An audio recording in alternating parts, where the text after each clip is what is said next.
Namaste,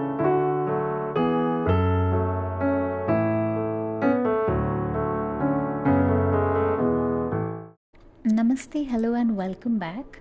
To make a vintage bookmark today, I am going to start with cutting out a black card paper in a small squarish shape.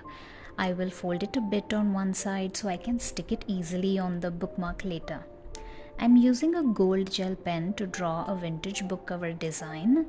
You can look up for references for interesting designs, but I'm just keeping it simple here. Next, I'm using a white card paper to make the actual bookmark. I'm not measuring it, but I think it's the standard, the normal sized bookmark.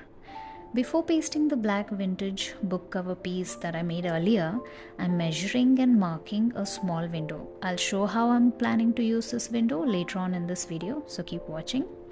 I will now paste the book cover design and cut out the small window underneath along the marked lines like this.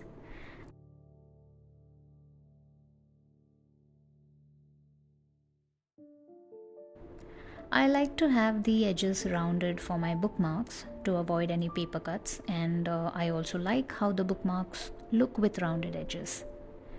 Now we move on to add that vintage look to the bookmark. For that, I've simply dissolved some coffee powder in water, and I'm going to use this liquid, this mixture.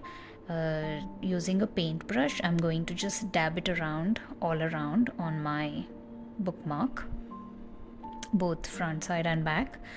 And I have a very light coffee water mixture, so I may have to apply 2 or even 3 layers to get the desired vintage look for my bookmark. And I will also be using a hair dryer to dry the layers in between painting. Once it's dry, I'm just going to add because I thought the bookmark will look nice with some text on it, giving it a feel of a page from an old book with brown pages.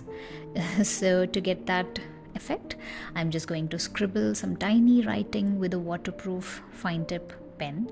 It's just some scribble. I'm not actually writing anything, but I think it looks cute. And so here it is, the final look of the vintage bookmark. And about the tiny window that I made under the book cover, here's how I'll use it.